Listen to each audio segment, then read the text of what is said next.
You speak of being shepherds. Is your message in accord with the message and teachings of Jesus, the Good Shepherd? It is true that Jesus was the Good Shepherd. That is how he referred to himself and how we refer to him. We do not in any way compare ourselves to Jesus. Our message has a different purpose. The message of Jesus Christ was one of learning, instruction, guidance. He had a very clear role to play here on earth. Our message is one of a different kind. Our message is here specifically to change the vibrational structure of this reality. And for that reason, we cannot compare our message to that of Jesus Christ. We all have distinct roles, distinct jobs to do here on this plane. Every job has value. Every role has a purpose. And so, for that reason, we don't compare. We don't look at one message as more important than another. Because all of these messages that come from the same source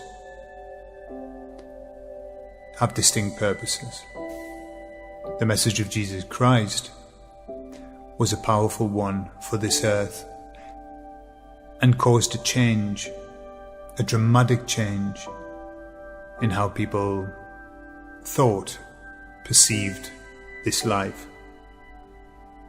And in that respect, his message created a major shift in the way that people behaved, the way that people thought, and it began a movement toward the light. Our message is different because as the light keeps getting brighter, we are here to assist the increase. Already the path is forged.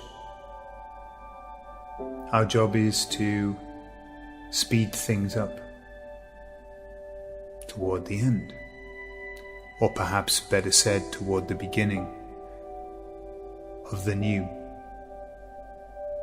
Any group, anybody, any source that aims to guide others could be called a shepherd. For there are many shepherds, and there are many ways of guiding.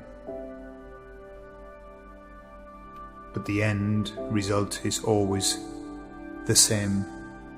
The destination is always the same. To arrive back at divinity, as we have spoken of earlier. And we thank all of those who bring these messages into this reality. For there are many. Amen. What should we make of other spiritual messages? For example, the Bible or A Course in Miracles? Over the time that man has resided here, there have come in many ways very powerful messages. The Bible is one of them,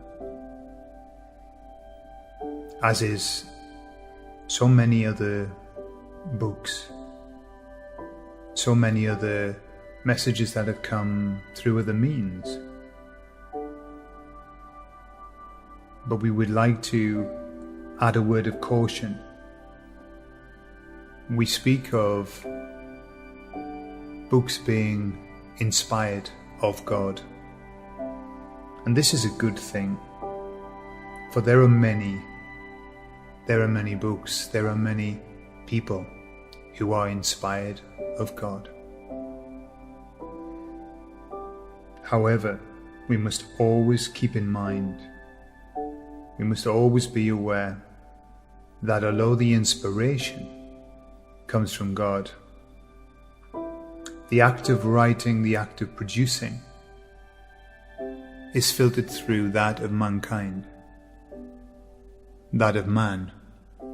And as we have said, when Gordon has asked, how much of what I said were your words and how much of what I said were my words, we have always replied that the majority of the words spoken were our words, or at least the sentiment behind them.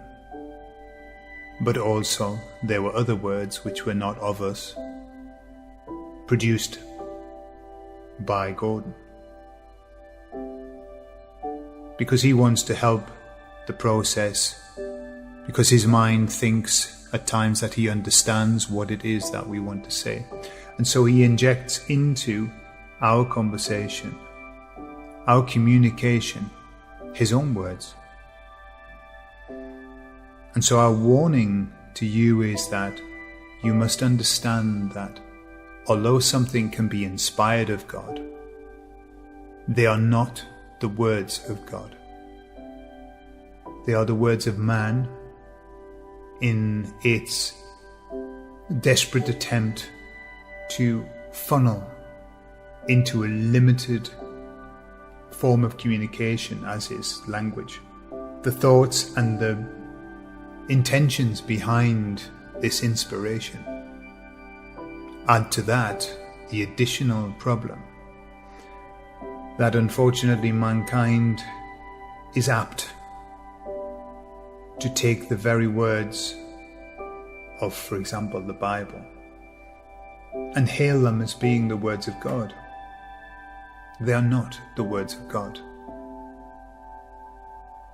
They are the words of man that has filtered the inspiration that has come from God. We are not saying that the Bible is not of God. We are saying that we must be careful not to put faith in every word that we read, for that would be putting our faith in man and in man's ability to express clearly the thoughts and the inspirations of God. This is a clumsy process. It is a clumsy process because we are aiming to lower our vibration so that we may join forces with you here on earth and provide a message. And in turn we need that you raise your vibrational level so that we meet somewhere in the middle. But often it's like hearing a crackling radio. Sometimes it is not clear. Sometimes we misinterpret. Sometimes we mishear. Sometimes we misunderstand. And so, there are many, many wonderful books inspired of God that contain moments of glory within them. And we can rejoice in those words. We can meld our lives, we can adjust our thinking according to those words. But we must never believe nor count on those words being the words of God. We suggest caution at all times. For when mankind takes hold of something and claims it to be the word of God, that is when the trouble occurs. That is when harm occurs, because the word of God, the supposed word of God, is used as a sword.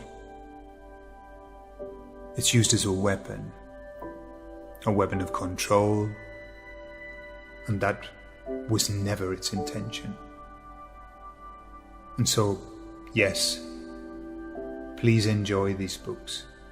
One knows that they've been inspired of God purely in the way that they make you feel, because it's easy to see when God is within a text. Because when you finish reading that text, you feel uplifted.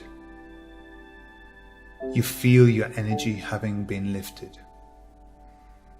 And if you finish a text and you feel disheartened, saddened, confused, disappointed, then you know that that text is not inspired of God.